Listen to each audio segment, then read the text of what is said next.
in that which sustains us, known as Dharma. Most of us actually are obligated to practically only practice Dharma because we really have no deep in that which sustains us, really no deep connection to Bhagavan, Bhakti, no way to really abandon our Dharma and just surrender unto the Lord, because we really haven't gotten so fortunate yet where the Lord has given us a clear picture of what that looks like.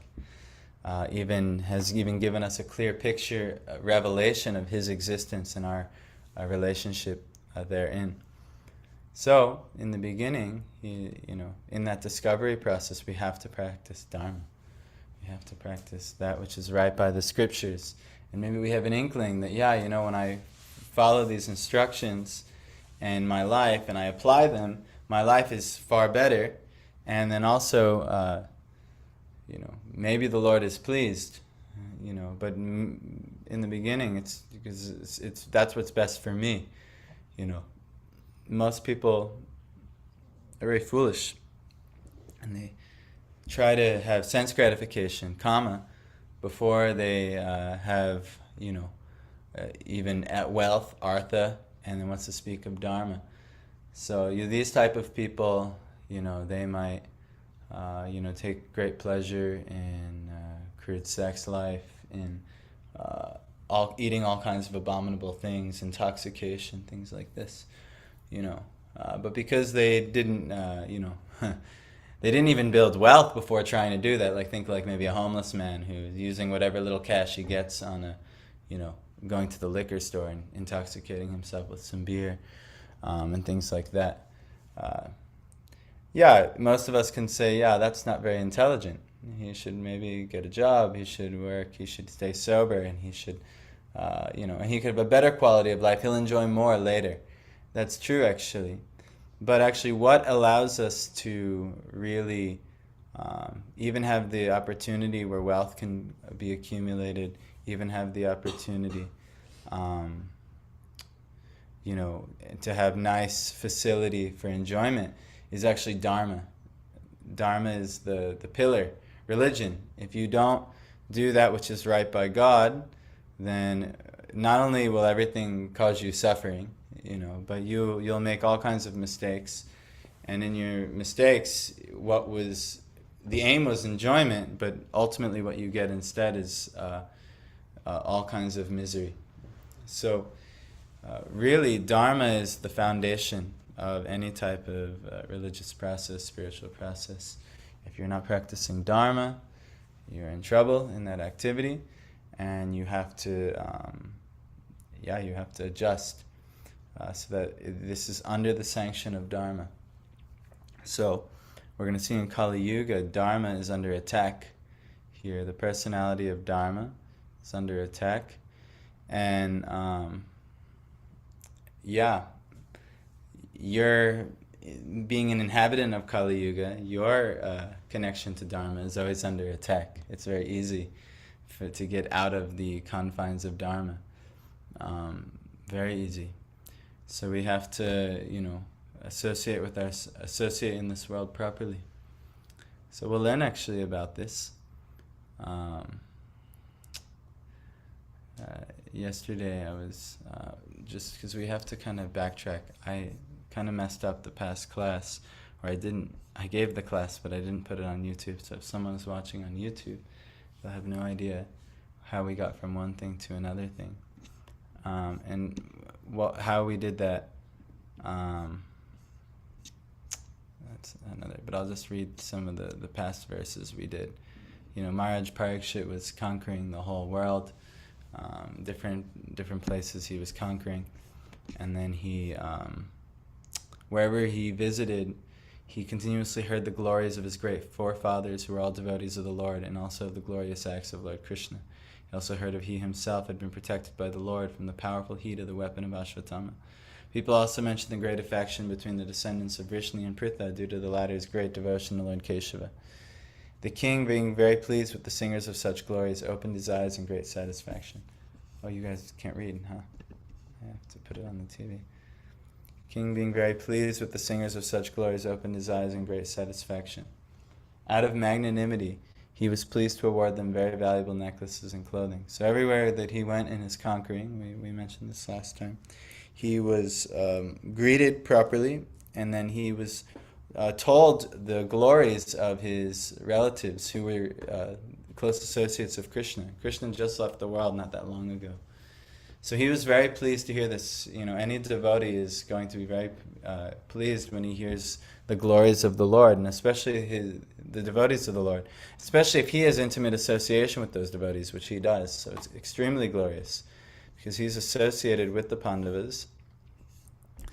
When they glorify the Pandavas for their great service to Krishna, it also gives one great satisfaction. Similarly, where if somebody knows some glorious pastime of your guru, and then they speak to you of about the glories of your guru, you feel very happy and even very, very proud, like, wow, I have such a great guru. So like this, or even if someone speaks highly of any devotee you have intimate connection with, because you have intimate connection with them, you'll be very happy. So this is happening. So he heard that out of his causeless mercy, Lord Krishna, who is universally obeyed, rendered all kinds of service to the malleable sons of Pandu by accepting posts, ranging from chariot driver to president to messenger, friend, night watchman, etc., according to the will of the Pandavas, obeying them like a servant and offering obeisances like one younger in years. When he heard this, Maharaj Parikshit became overwhelmed with devotion to the lotus feet of the Lord. We talked a bit about this, how Krishna took a bunch of peculiar, strange positions, seemingly. If he's the personality of Godhead, if he's God, why would he be the chariot driver? Why would he be rendering all kinds of menial service to the devotees? Because actually these are some of the really interesting exchanges for those who are really in deep connection to God. God will take all kinds of very interesting positions, and they will take all kinds of interesting positions. And they're so interesting that they will be had and evolving for eternity. Actually, this is said to be the end goal of devotional life, where one is in a personal relationship with the Lord and serving in some type of mood and mellow in personal relationship. And the Lord will also be reciprocating. It's not that the Lord will just sit there as master and yes, give all to me, and there's no reciprocation. No, it's a constant reciprocation back. So, looks like Dr. Craig has joined us. Hare Krishna. So, and then finally the last verse we read was, now you may hear from me of what happened while Maharaj Parikshit was passing his days, hearing of the good occupations of his forefathers and being absorbed in thought of them. So when we hear the glories of the devotees, we were talking about last time how if we hear about Srila Prabhupada, it will deepen our faith and allow us to be absorbed in the moods and mellows of these great personalities and increase our faith in the Lord when we hear about the devotees of the Lord as well. So this is kind of where we are. Very briefly recap that. Craig, Hare Krishna. Hare Krishna. Good morning. So you see maybe you can't see, but the Tulsi lights. Michael sent me a picture. Yeah, they're looking good. So hopefully that'll work. Yes, it's already working. I could see. I just hope that they keep the good conditions, don't get too moist or something like that, and they start getting disease. That's the only issue, I think. But anyhow, so now where we're at, we're going to learn about what is the problem here that Maharaj Parikshit encountered on his travel. And this was the symptom of Kali Yuga. And then we also ourselves can revisit this in our lives and apply it. Dharma padai kena charan vichayam upalabhyagam prichati smashruvadanam vivatsamiva mataram.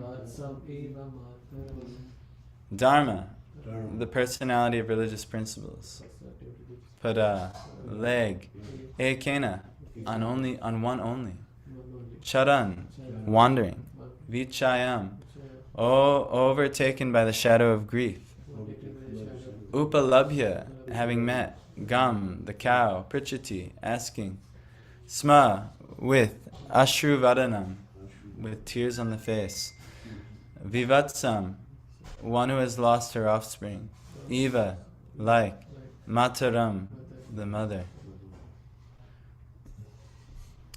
The personality of religious principles, Dharma, was wandering about in the form of a bull, and he met the personality of earth in the form of a cow, who appeared to grieve like a mother who had lost her child. She had tears in her eyes, and the beauty of her body was lost. And thus Dharma questioned the earth as follows. So, you can take allegorical meaning from this as well. This is going to have literal happening of the sporting of demigods, and then also the allegorical meaning by understanding how these demigods apply in your life.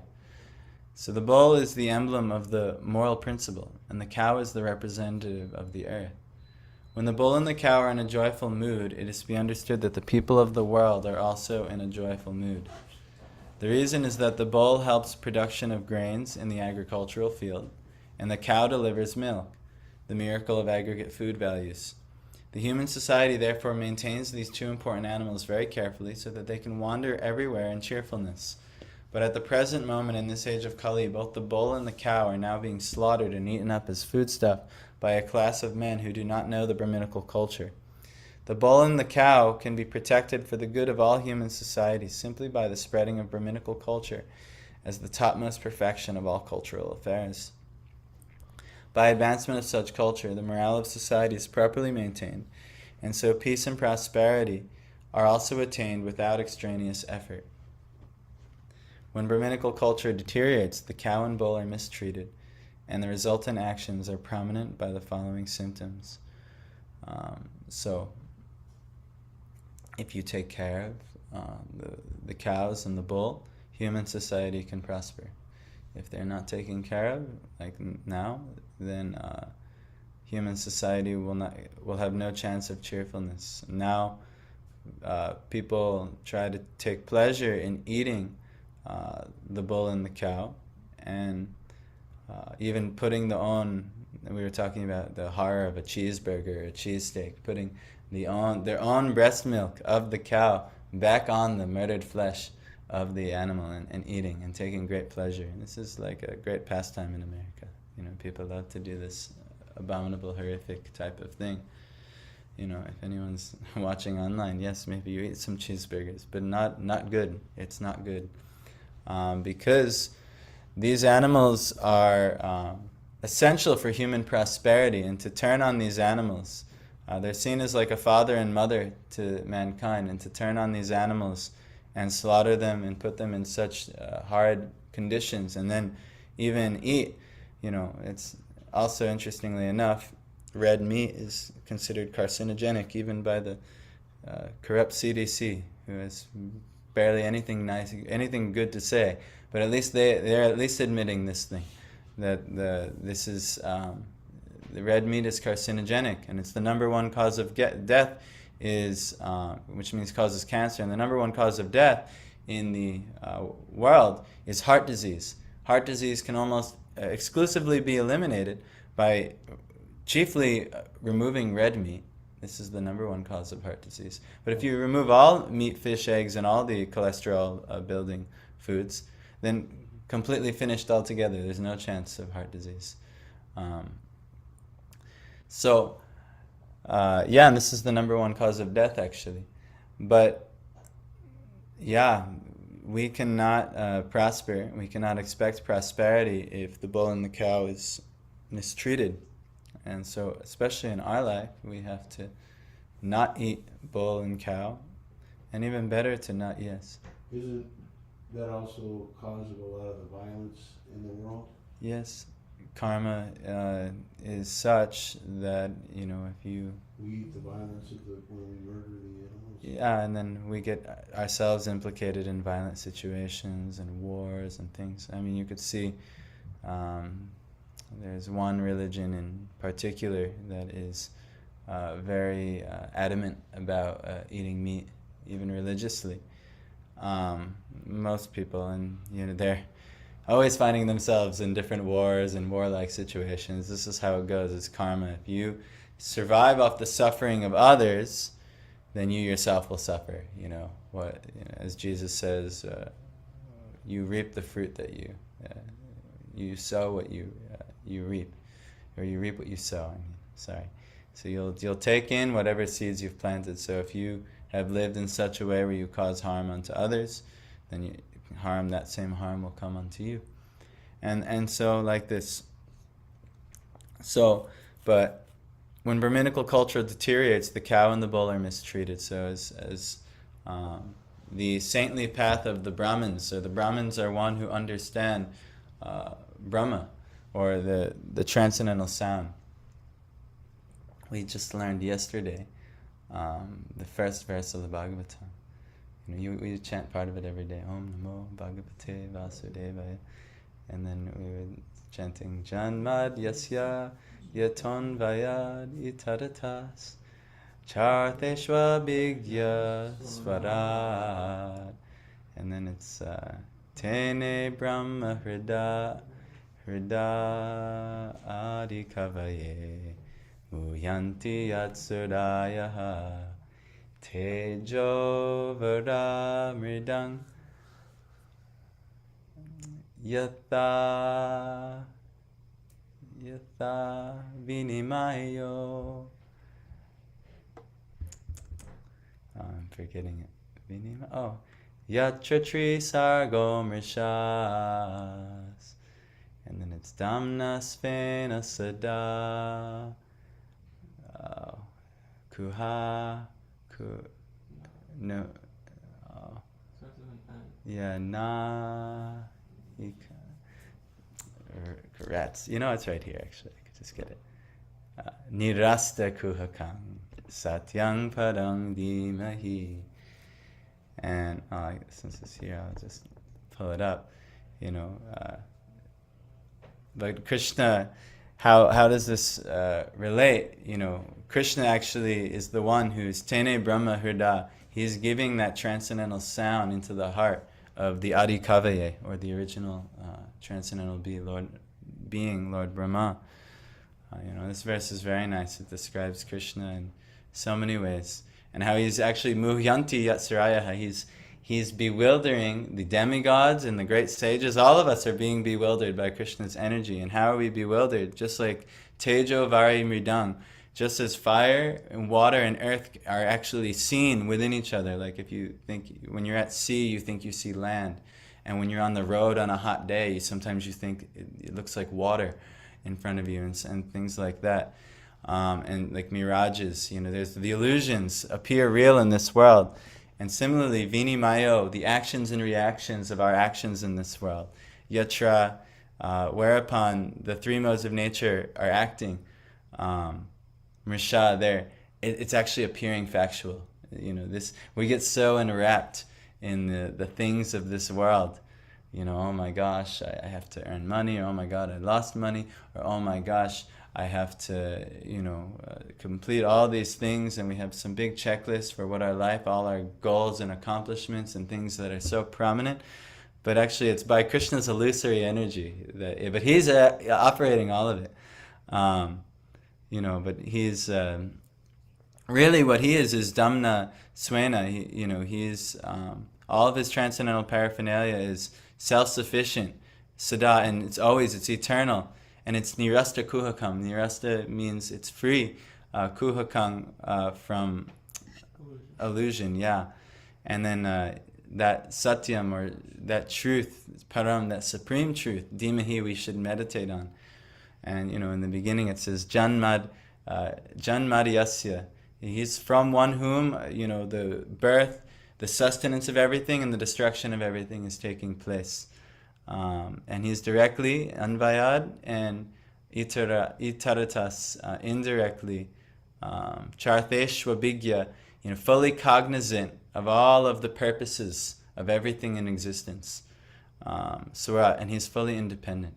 So Krishna is, this is his position. And he imparts the original transcendental sound or knowledge. So if we don't develop Brahminical culture and understanding that sound which he has transmitted, the Vedas, even the Srimad Bhagavatam, the first, the original Brahma teachings he's given to Brahma are featured in the Bhagavatam. If we don't learn these things and apply them and live by them, by Dharma, then we'll be very unfortunate. So let's hear from Dharma. But before we hear from Dharma, let's glorify and our Guru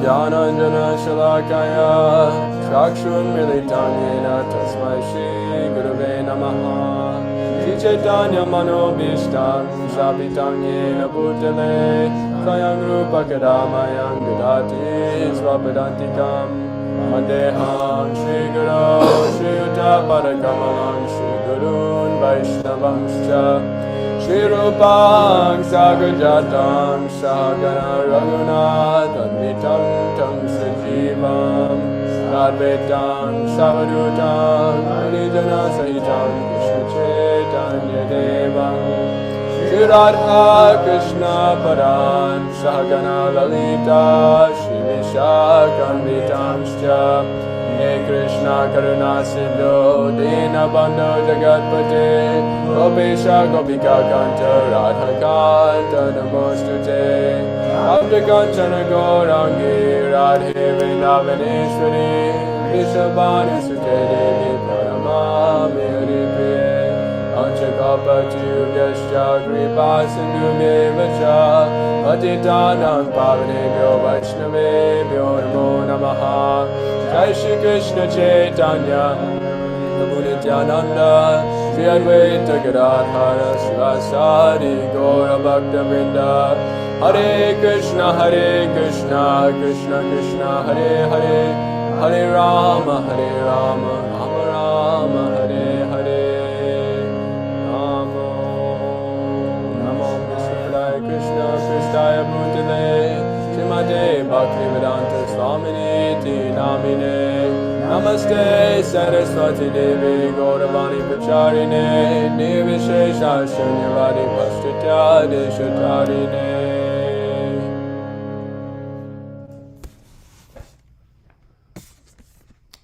Alright.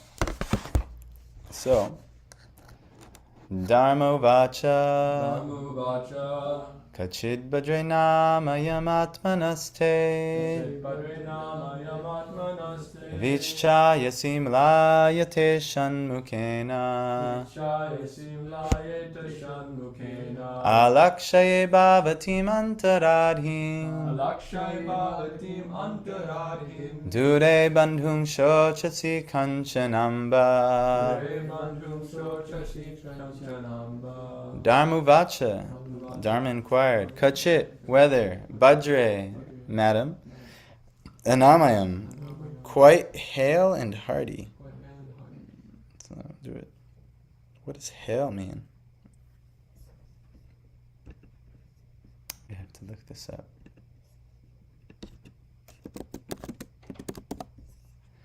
Oh, especially an elderly one, but strong and healthy. Are you not hale and hearty? Anamayam, quite hale and hearty, so strong, healthy, and hearty. Atmanaha, self, te, unto you, vichaya asi, appear to be covered with the shadow of grief. Mlayata, which darkens, ishat, slightly. Mukena, by the face. Alakshaye, you look, bhavatim, unto yourself.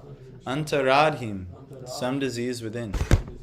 Dure, long distant. Bandhum, friend. Shochasi, thinking of. Kanchana, someone.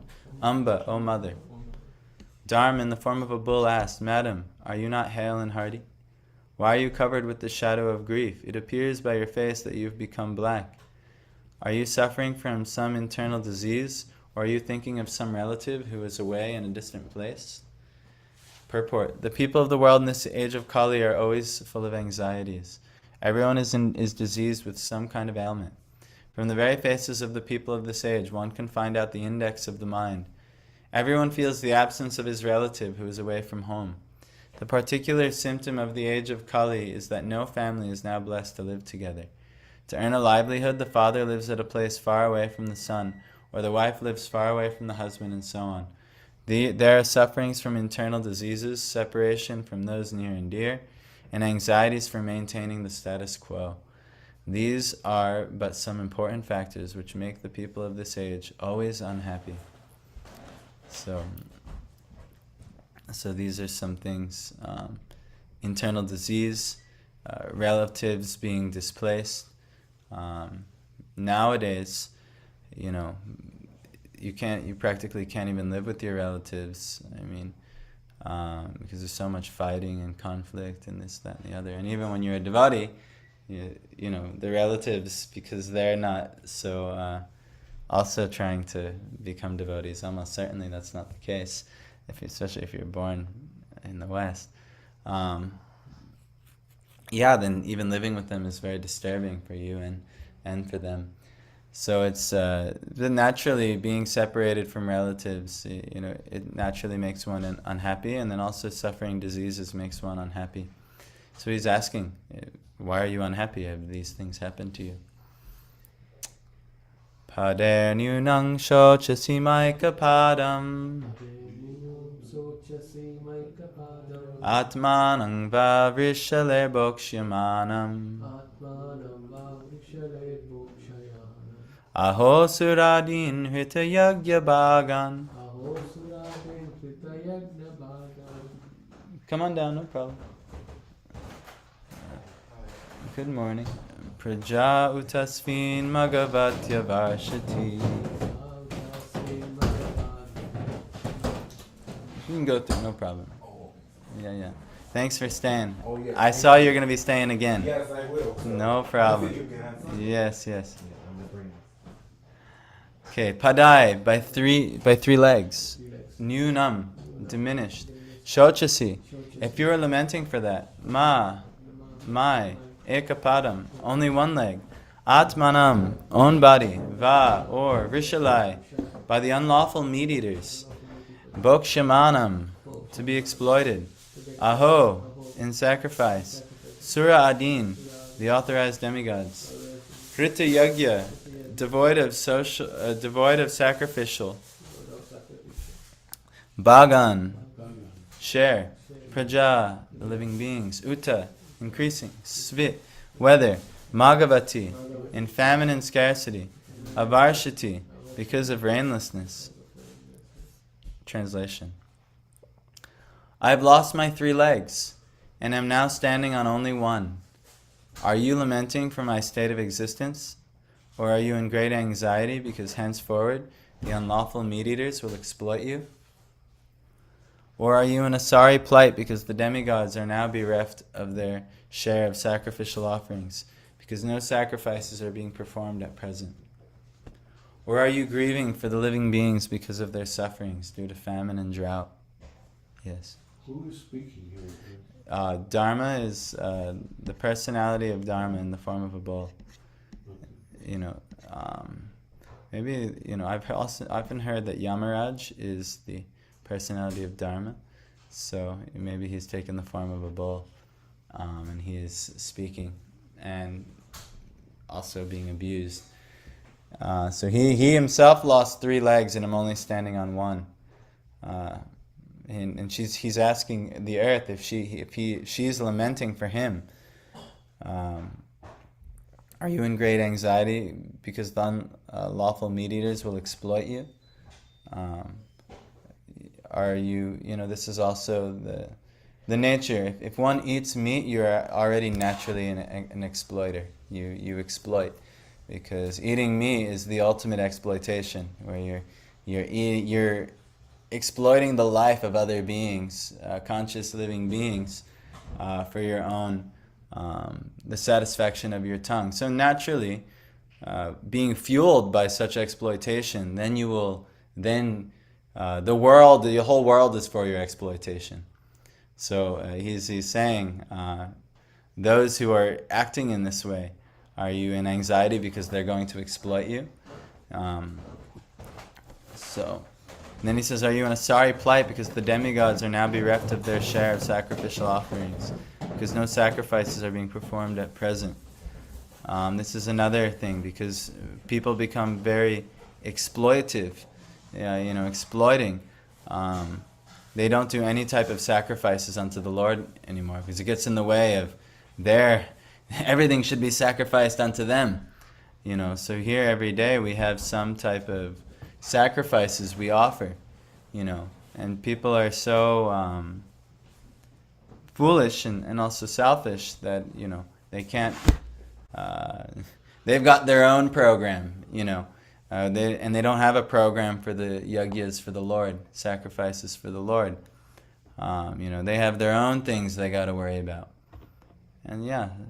And the earth will lament at this, because the sacrifices to the Lord are for the good of everyone, for the earth, for all of the living entities partaking, and ultimately for that living entity. But because of the foolishness of the age, people can't see past their own selfish interests, and then ultimately create all kinds of unfortunate circumstances. So are you grieving for living beings because of their sufferings due to famine and drought? Naturally, when we all act like this, exploitative, having no sacrifices for the Lord, what will come is famine and drought. People will not have sufficient food, and then also the external environment will be very difficult for us. It's only by the grace of God does anything grow in the first place. So if you're not ultimately pleasing to God, then God will have to maybe just show you his role. Like, for instance, farmers are some of the most godly people in the world. Yes, go get that person. Tell them the way. So...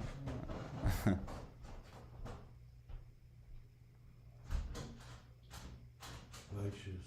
What's that? Vaishyas. Yes. Yes.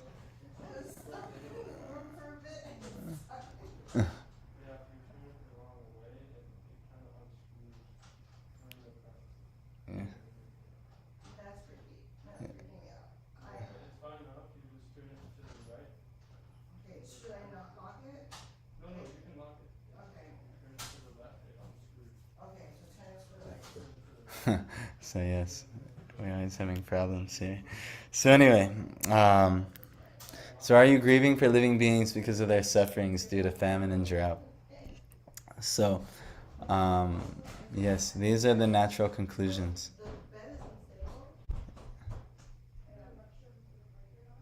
Yes, I forgot to fix that.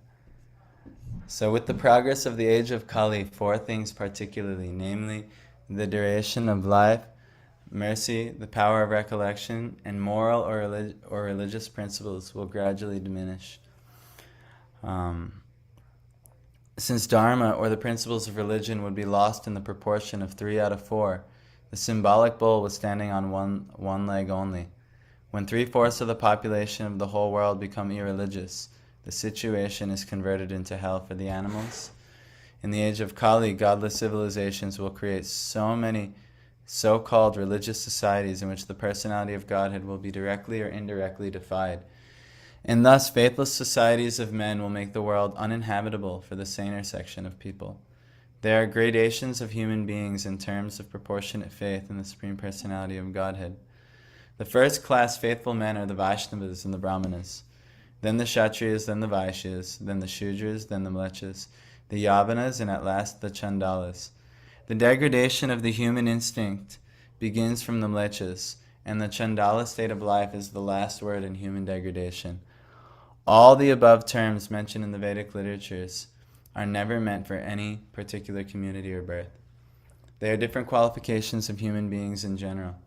There is no question of birthright or community. One can acquire the respective qualifications by one's own efforts, and thus the son of a Vaishnava can become a Mlecha, or the son of a Chandala can become more than a Brahmin, all in terms of their association and intimate relation with the Supreme Lord. So the there's designations of societies. There's the Vaishnavas, the Brahmanas, Kshatriyas, Vaishyas, Shudras. So these are, the Brahmanas are like the intellectual class, the Kshatriyas are like the statesmen. They give order. Vaishya, the business people, and the Shudras are the menial labors, and the Vaishnavas are the devotees of the Lord. And then Yavanas are like those who defy the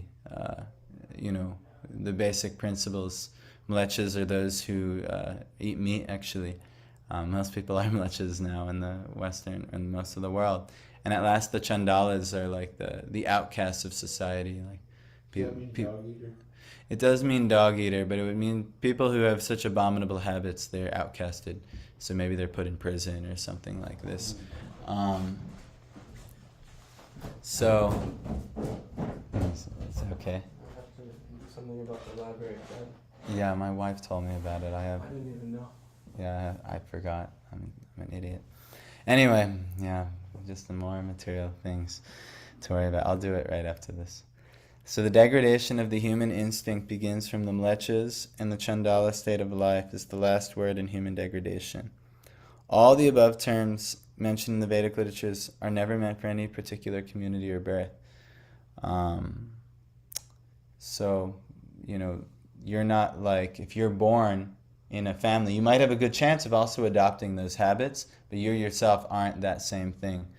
Plenty of honorable families have dishonorable children, and plenty of dishonorable families have very honorable children. So like this.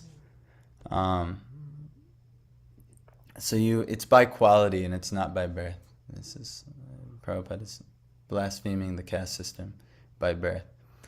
There are different qualifications of human beings in general. There is no question of birthright or community. One can acquire the respective qualifications by one's own efforts, and thus the son of a Vaishnava can become a Mlecha, or the son of a Chandala can become more than a Brahmin, all in terms of their association and intimate relation with the Supreme Lord. So based on one's own relation with the Lord and then the association. So if you're... that's nice. If you are a not very qualified person, but you associate with very qualified people, they will qualify you. So this is why sadhu sangha is so important. If you associate with those who are familiar with the truth of existence, you yourself will also become sadhu-like. So this is why it's so important to get as much association as possible. This is really the only way you can increase your qualification in this world. Yes. So this is why we actually also tell everyone, please come, because practically speaking, most of the world is what's called asat sangha, or those who are immersed in illusion, asat.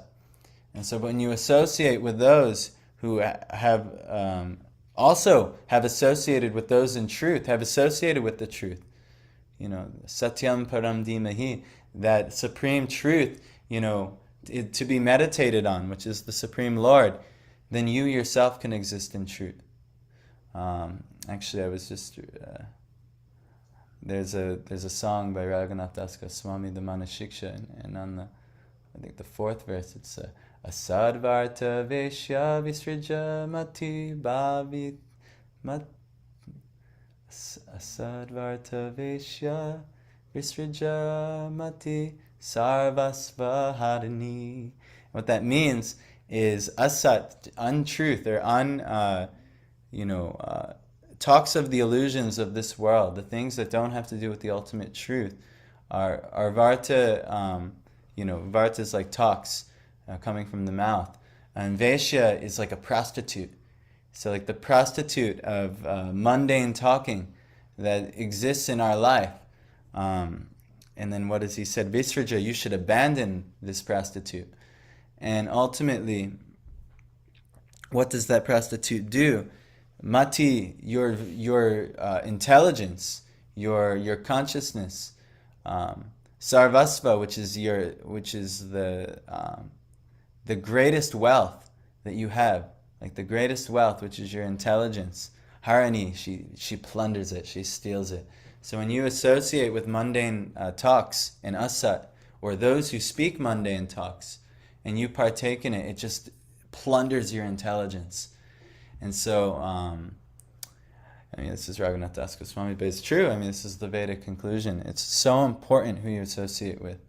And what's that? Prajalpa. Yeah, Prajalpa. This is called Prajalpa. And what is this? Shadbir Bhaktir Vinashiti. These 6 things destroy bhakti, which is your greatest wealth. It's like the plundering of your greatest wealth that you have. So whenever we, get out in society, even in, family relations, if you can't somehow bring the talks to Krishna or the Supreme Truth, it just, all of your greatest wealth is just being plundered, And so, very important who we associate with. And by that association, if we associate properly, we can be elevated. But if we associate improperly, then we can be degraded, no matter what you're born into. The meat-eaters are generally called mlechas, but all meat-eaters are not mlechas.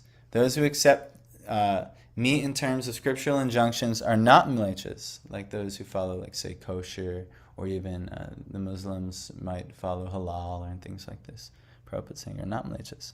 But those who accept meat without restriction are called mlechas. They have no religious principles, and they have no problem for the killing and exploiting of animals in not having any type of regulation for doing such an activity. So beef is forbidden in the scriptures, and the bulls and cows are offered special protection by the followers of the Vedas. But in this age of Kali, people exploit the body of the bull and the cow as they like, and thus they will invite sufferings of various types. This is one of the reasons people are suffering so much. They just don't know how inauspicious it is to hurt this animal and eat this animal. How inauspicious it is to eat half of the things they're eating.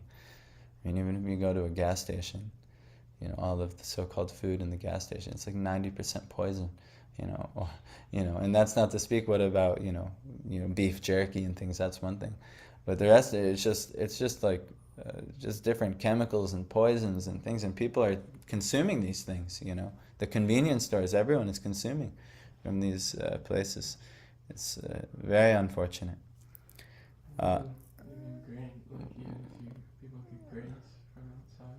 Yeah, and even even like, let's say, like a popcorn, that popcorn is covered with different powders of so many chemicals and this thing, that thing, the other thing. You can't even like go to a gas station and get like real food, And what's to speak of the grocery market? Half the aisles, all the middle aisles are practically, on the outside, the produce is like the only real food. Everything else in the middle of the aisles. I think about that when I go in the grocery store. Yeah. How many aisles I don't even go to. Yeah, because it's just poison and it's hard. But people, so many people, the mlecha population, they have no restriction, and they, will that immediately give me some gratification if I eat that? Yes, I'll eat. And then they don't have any type of discrimination, unfortunately. So, what's that? Yeah, and then the karma comes where, bad health and, a mind that can't handle life's many problems, and it can't be at peace, and it's very disturbed. It gets angry and this, that, and the other. So anyhow, what could be done? Well, it's going to tell us what can be done, actually. The mlecha population will care very little for performances of sacrifices, although the performance of sacrifice is essential for persons who are materially engaged in sense enjoyment. Meaning, if you don't do dharmic sacrifices, artha and kama can't come in a nice way, meaning wealth and enjoyment of the wealth, which is sense satisfaction, can't come nicely. They don't know this, so maybe, like someone who is foolish, they might steal, or someone who is foolish, they might illicitly approach a woman improperly, not under the confines of marriage, not with the blessings of the family, not with this and that. And what ends up happening is that so much inauspiciousness will come by not following the Dharma, and it'll cause all kinds of problems. I can attest to this in my life. When I think back to how I met my wife and all these things, I did many things good because we did a lot of devotional activities together. But there were some things that I just wasn't so refined on that actually caused me a little bit of difficulty with her family.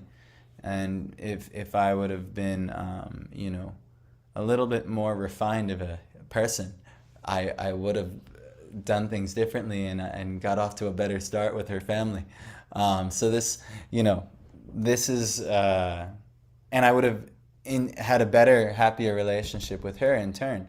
So, but we don't see the consequences of our activities if we're foolish. So, mlechas, they already don't see because they're eating meat. They're completely intoxicated by exploitation.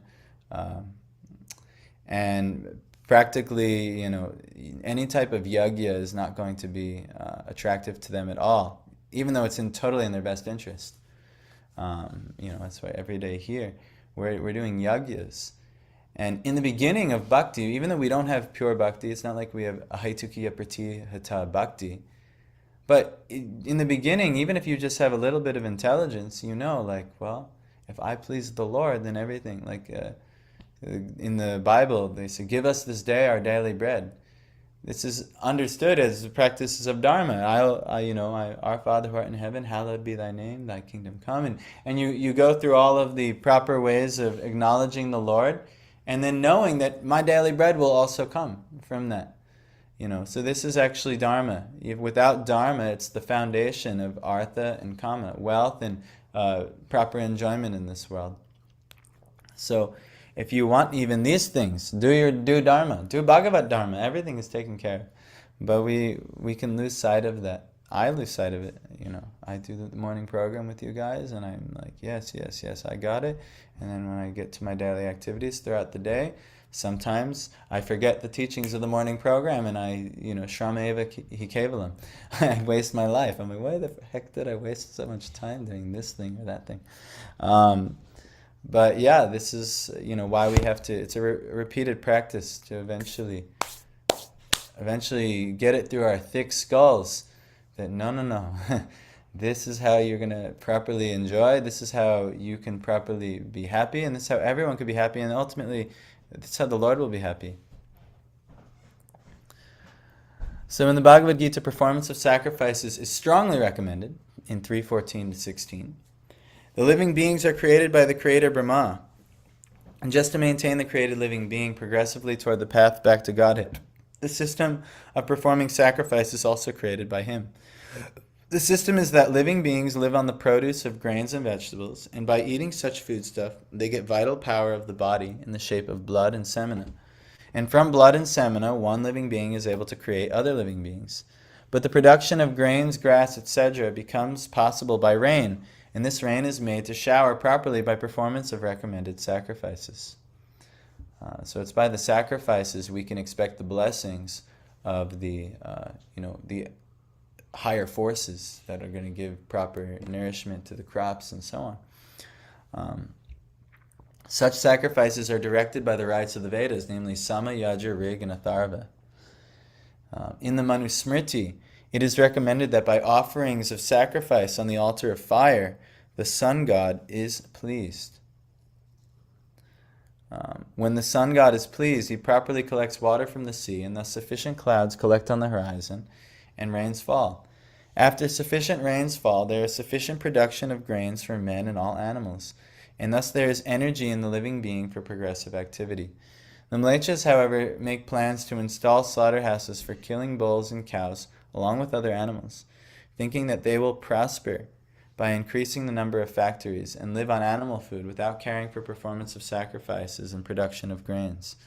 But they must know that even for the animals, they must produce grass and vegetables. Otherwise, the animals cannot live. And to produce grass for the animals, they require sufficient rains. Therefore, they have to depend ultimately on the mercy of the demigods, like the sun god, Indra, and Chandra. And such demigods must be satisfied by performances of sacrifice. So this is the Vedic way, the Dharmic way. Now, Bhagavat Dharma says, don't so much worry about the demigods. Give your, what is that? He says, Vinimayo No muyanti yat sarayaha. He's the one who's actually illusioning all the demigods and the great sages.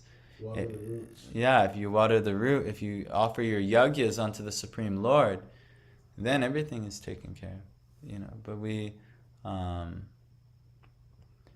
we forget, or we get immersed in muyanti, the illusions that Krishna is putting in front of us. We can get in some type of illusory tunnel in our consciousness, and we focus only on these things that really don't matter, and they're actually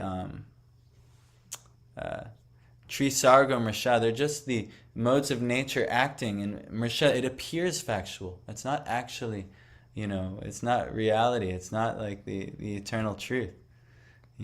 It's just a temporary situation, like my little relationship with Aviram back there. He's the eternal relationship is I'm supposed to be a devotee of the Lord, and he's supposed to be a devotee of the Lord. And if we can interact in that way, like Bhaktisiddhanta Saraswati wouldn't consider Bhaktivinoda Thakur his father, because that's not the eternal relationship.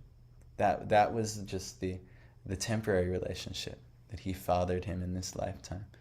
But he considered him a Nitya Siddha, or an eternal servant of Krishna, and he associated with him in that way, saw him that way and associated with that way. And the same thing with Bhaktivinoda Thakur. He also had that realization with him and his son. So this is actually what has to be. And we have, look right now, we have me and Abhiram in this room, and we have Craig and Madhav in this room. The temporary relationship is you're the father, he's the son, I'm the father, he's the son.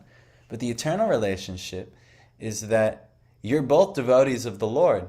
And so if we encourage each other in that way, then it's proper. Illusory relationship, this is my wife, you have your wife. Eternal relationship, she's a devotee of the Lord, I'm a devotee of the Lord. How are we engaging ourselves? Well, if we remember too, we've had many fathers, many sons, daughters. Infinite amounts. Yeah. And it's not relative. What was, who your brother was in the last life, who your wife was, your son was. You don't remember it. It's irrelevant now. So these temporary relationships, they're irrelevant. But the eternal relationship that we actually have with all, that's why devotees, they're so compassionate to all living beings, because everyone has an equal relationship.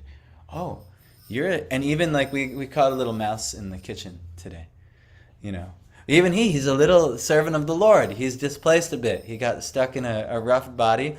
But by him sitting, he's hearing Bhagavatam right now. He heard the whole morning bhajan system that we did in glorifying the Lord, Hare Krishna. He makes some advancement today. Ate prasadam off the floor that, gets dropped behind the stove. That's why he's back there. There's a bunch of... Yeah, I caught him. I didn't do anything. I just set the trap last night. But anyway, we got him. But these are... It's like the movie there, the Shringa there, where it showed Prahlad said it's his father, and he still loves him, and because he looks at him as a living entity and not spirit soul, not this. Yeah, and Prahlad actually, he prays. It wasn't in the movie, but he prays like, let me. It actually was. He kept saying that, but it wasn't. Yeah, what? He said he wants his father to be. He said, and they're saying as soon as I touched him, all this. Well, no. What I was talking about is this one, where Prahlad actually wanted the karma for all of the suffering living entities. I don't remember if that was in the movie. Did you say that he would not go back home until all souls were saved? Yeah, that's what he wanted. That was the benediction he asked. But Nrsinga, he says, Prahlad, my devotees, certainly all devotees, all living beings will be delivered. Nrsinga is telling. And for my pure devotees, automatically 21 generations up and down get delivered. You must ask me for something else. You've already have this boon, is what he's pretty much saying. So, let's finish this though. The material world is a sort of prison house. As we have several times mentioned, the demigods are the servants of the Lord who see to the proper upkeep of the prison house. These demigods want to see that the rebel living beings who want to survive faithlessly are gradually turned towards the supreme power of the Lord. Therefore, the system of offering sacrifice is recommended in the scriptures. are gradually turned. So these demigods want to see that the rebel living beings who want to survive faithlessly are gradually turned towards the supreme power of the Lord. Therefore, the system of offering sacrifice is recommended in the scriptures. So even cultures like the Native Americans, even the pagans, anyone who acknowledges the higher power and has respect and veneration for higher authorities, they get a good result. And now what's to speak all of the so-called Abrahamic religions? Then they might acknowledge, well, there's one God, no need for worship of anyone else. Yes, correct. But then they don't worship that one God. Then there's no sacrifice for that one God. Yes, one God exists. All these other forms of worship, it makes no sense when you have the one God. Yes, actually that's true. Krishna confirms in Bhagavad Gita. But what doesn't make sense is they still don't do any sacrifice unto that one God. All right, I just believe in that God and he'll take care of everything. That's fine, but you should do some sacrifice. Your life should become a sacrifice. Well, at least it's the first step. Yeah. The first step is good, but then, it's lazy and crazy to not act on it. So anyhow, the system of offering sacrifice is recommended in the scriptures. The materialistic men want to work hard and enjoy the fruit of results for sense enjoyment. Thus they are committing many types of sins at every step of life. Those, however, who are consciously engaged in the devotional service of the Lord are transcendental to all varieties of sin and virtue. Their activities are free from the contamination of the three modes of material nature. For the devotees, there is no need for performance of prescribed sacrifices because the very life of the devotee is a symbol of sacrifice. But persons who are engaged in fruitive activities for sense enjoyment must perform the prescribed sacrifices because that is the only means to get free from the reaction of all sins committed by fruitive workers. Sacrifice is the means for counteracting such accumulated sins. So naturally, in your daily duties in this world, there's so many sins come. Like even when you go out and work, you got to take your car, you got to burn all kinds of fossil fuel, which is like, ancient remnants of animals, things like that. What are they? Oil, right? And then you got to poison the environment, and then you got to run over like 50 to hundreds of living entities on the roads, bugs, things like that, kill them. And then just so you can go do your work. And then in that, you have to make money for somebody who's going to go to the grocery store and pay the people to slaughter the animals and join the supply chain. And so many sins are actually being accumulated just by doing the everyday activities of this world. And even ourselves, we have to run operations, things like this. We got to give money to the electric companies. We got to give money to the water companies. We got to pay the taxes to the governments. And we have to support systems that are, plaguing everything in Kali Yuga. If we don't do yajna, what we have is sins. We're accumulating sins and reactions in this world. So it's by sacrifice or yajna that you can actually mitigate this. So this is what karma yoga is. So, and actually in the beginning, karma yoga is good for practically all of us because we really don't. Bhakti is so rare, actually. Bhakti is really rare where someone's really on the platform of bhakti and not in it for at least some karma. Karma mishra yoga or karma mishra bhakti, yes. So is our chanting considered karma mishra bhakti? Everything in the beginning is like karma mishra bhakti. Everything, even though the activity itself is bhakti, it could be bhakti, but due to our contaminated state, it's mixed. That's why unalloyed devotees are that's why Prabhupada always uses this term, ananya bhakti or unalloyed. What's that mean? Alloys means mixed metals. But unalloyed, it's not mixed. It's just bhakti. It's pure bhakti. It's haitukiya pratihata. No motivations, and it's always happening. No interruptions. But we're mixed. It's like, all right, bhakti, but Lord, at the end of the day, the fruits of karma, please, I need that. I need my daily bread. I need my bills to be paid. I need this, that, and the other thing. Don't think that's not tinging us when we're chanting and doing all this. Yes? I think with chanting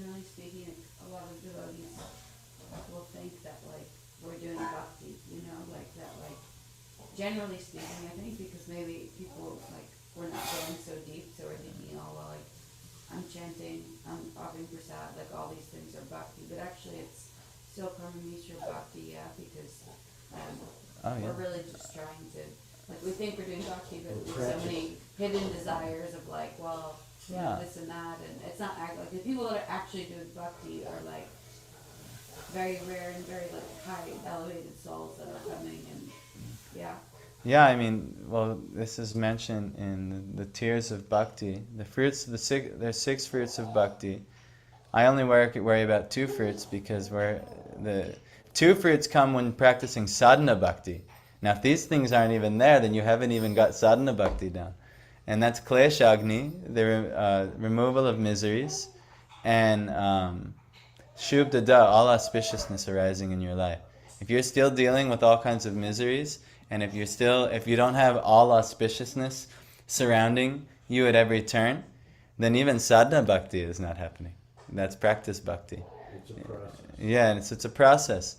So then what's to speak of bhav bhakti, which by having bhav bhakti you realize how like sudurlabha, how rare it is, like and you're always anxious to see Krishna.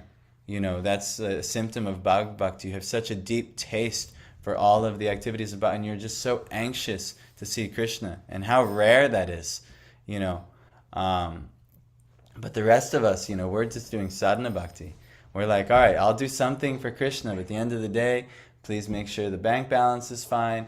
Make sure that my facilities for sense satisfaction is good. I have the food I want. I have the snuggles and the cuddles and this thing that I want. I have this, that, and the other thing. But this is all like alloyed bhakti. It's not really it's not pure bhakti. Pure bhakti is prem bhakti, actually. Even bhav bhakti it's only the rays of prem bhakti, the pure bhakti. And then prem bhakti is, I'm forgetting one of the fruits, but one of the fruits is that it's so attractive that Krishna himself wants to come see you. You can't even hide from Krishna at that point. It's so attractive that he's coming for you, because you're on such a platform. But we're not on that. Yes. Like I've heard senior devotees say well, bhakti starts above the liberated platform, so we're already liberated from all these things. So that's not actually the case. That's the case if you're actually practicing bhakti, yeah. I mean, unless kleshagni is happening, you're liberated from any type of suffering and shubdada. That can happen at sadhana bhakti, when sadhana bhakti actually is purely happening. But we are not even doing sadhana bhakti.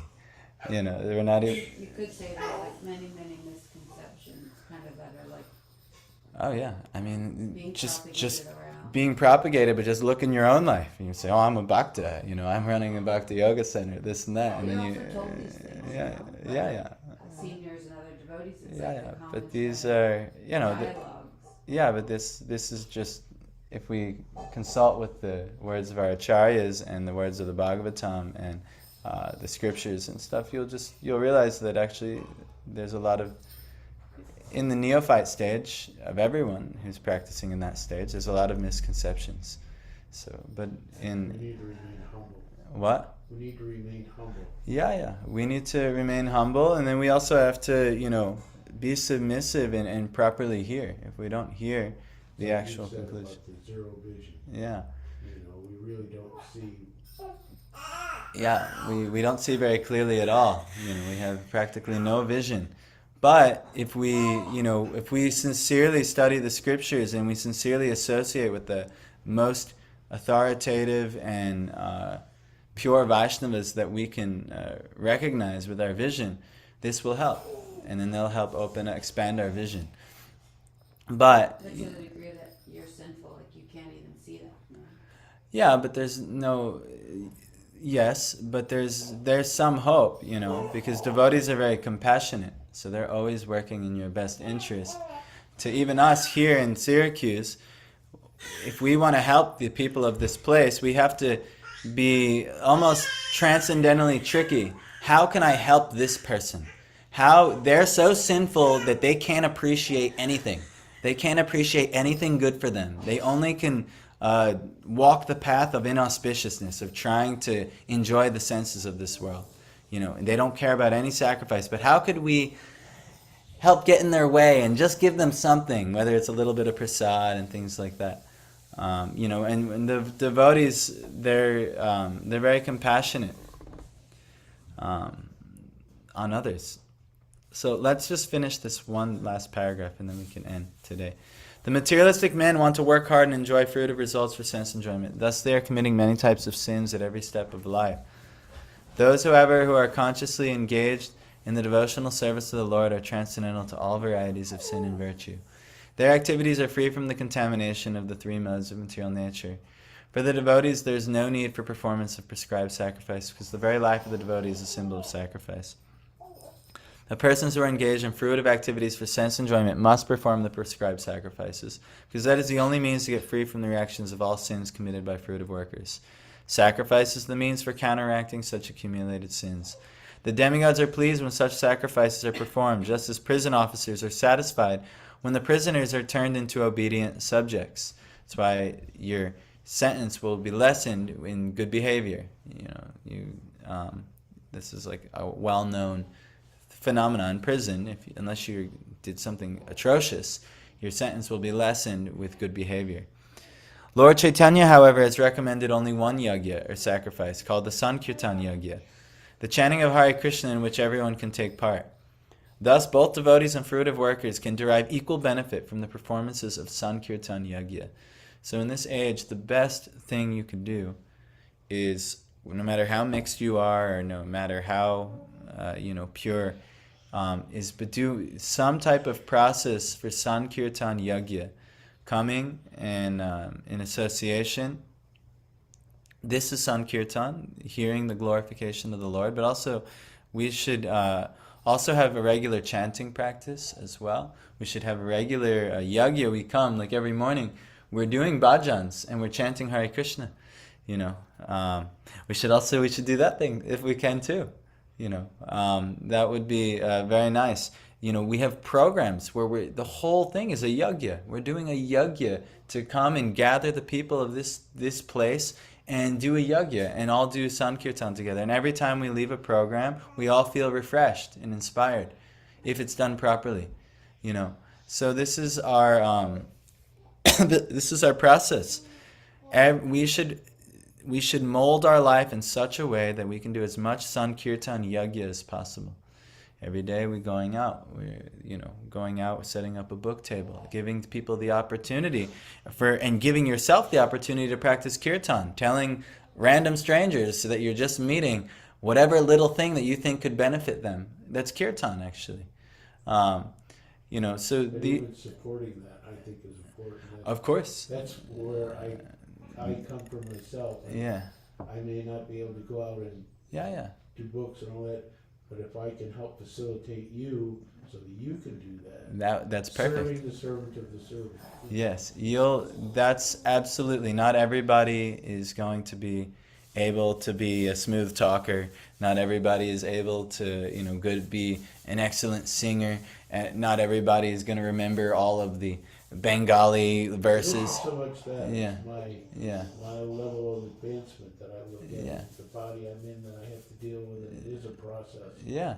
So I look at what is doable for me that I can do sincerely and actually follow. And you're going to make great advancement doing just like that. And you just and you'll make more advancement. I've already seen it.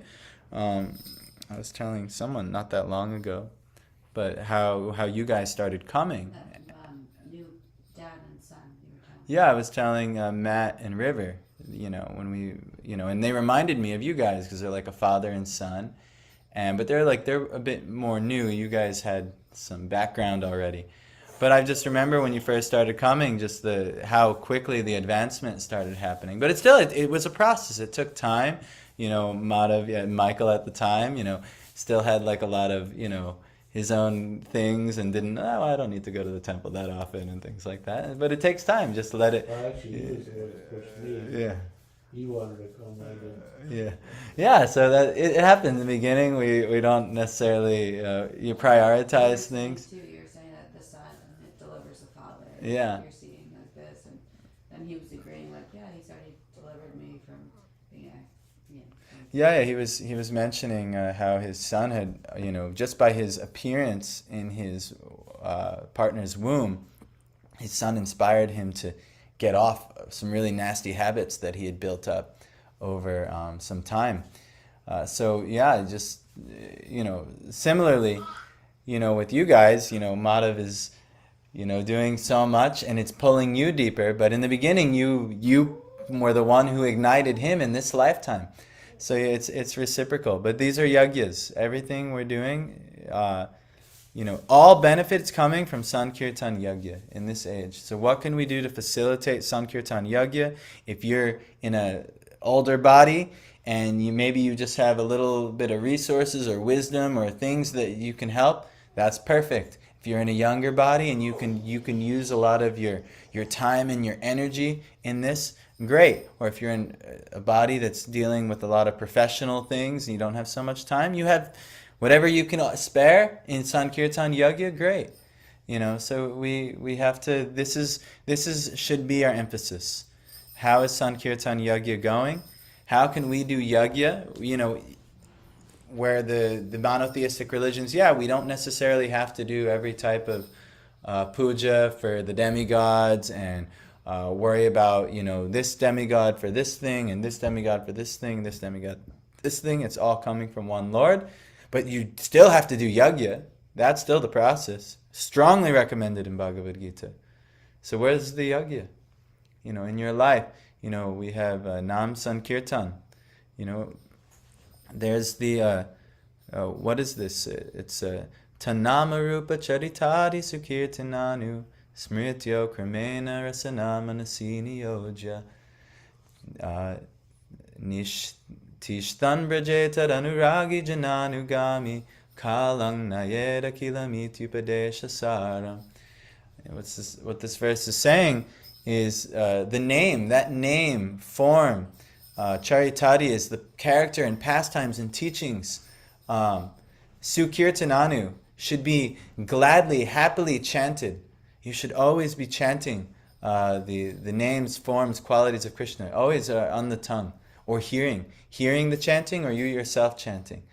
And then it says smrityo kramena, so that you can remember. You can remember Krishna. Kramena, you said it nice before, it's a process. Gradually. Kramena means gradually. So gradually you'll be able to remember Krishna. How? Rasana manasini yoja. Rasana is the tongue. Engaging the tongue. And manasi, and engaging the mind. Rasana and the mind, niyoja, being engaged in this way. And always hearing, being a part of Sankirtan Yagya. So this is what the tongue and the mind should always be doing. And then he's saying Tishtan, so residing, Vraje and Vraj, Tad Anuragi, under the guidance of Tad Anuragi, from one who is deeply, really in love with Krishna, or very deeply attached to Krishna, Jananugami, you're following that person. So this is the importance of Guru. And then Kalang, you should use your time. Nayed is you should lead, or you should use this time. Akilam, fully. Ityupadesha saram. This is the essence of all instruction. So 24 hours a day should be Sukirtan. So this is the essence of all instruction, is Sankirtan Yagya 24 hours a day. How can you do it? How can I turn this activity into Sankirtan Yagya? This is, we have to ask. Even if it's at work, you just play a little kirtan. You stay connected. Play some bhajans, no problem. You can listen to Bhagavatam. These are also kirtan. All different ways. So many ways you can, you can chant throughout the day. The tongue and the mind should always be engaged in Sukirtan. And this way you're going to gradually remember Krishna more and more and more and more. So this is our process. Everybody can take benefit, but you have to do yagya. Main yagya, Sankirtan. How can we see? And San, remember, is the more people we do this with, the better, the more blessings. So this, It's some people do yagya. You want to do by themselves yagya. That's fine. It's better than no yagya. But the more people we get together and able to do yagya with, the better. The more effective the yagya. That's what Sankirtan is. So, we have to emphasize. I mean, me and Madhav are trying. Every day there should be some program of outreach. Some program. How do we get more people in on this yagya? How could we increase the yagya? That should be our thoughts. How could we expand the yagya so that there's more yagya happening? This will be the essence of all instruction. This is how we can 24 hours utilize our time in this way. Social media. Yeah, there's a lot that can be done on social media. Actually, Swayam Bhagavan Keshav Maharaj is very popular. Especially if you want to attract younger people. That seems to be where a lot of them live. Absolutely, yeah. Even myself, I live there way more than I should, And thank God that there's some devotees on there who are helping me, or I would be finished. But this is actually very, very important. But yeah, Swayam Bhagavan Keshav Maharaj, he gave a presentation in Mayapur with just that. How many people are actually on social media? Practically everybody, all the time. And what are we doing as devotees that Sankirtan Yagya can be shared in this way? Now, to think that that's all we have to do, I'll just sit in my room and be on social media and be fine. No, you should also, that should enhance the actual physical Sankirtan Yagya. I meant for trying to attract more people like here and stuff. Absolutely. Using that as a tool. Absolutely. I mean, we're already doing with... What's that? I post on social media. Yeah, we have a social media. We're doing, but we could do more. We could do more in that regard. Anyway, Grantharaj Srimad Bhagavatam ki jai. Sankirtan Yagya ki. Shri Harinam Sankirtan Yagya ki jai. He seems tired today.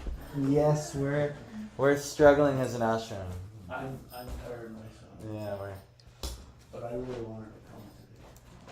It's also going to be the time of the year that's just like, bleh. Yeah, I can sense in my sinuses a lot of physical things. Yeah, the change of the seasons is I have to coming. look at the lighting. Manasi Yovacha Tishtan Rajeta Anuragi Jananuyam Iti Sadam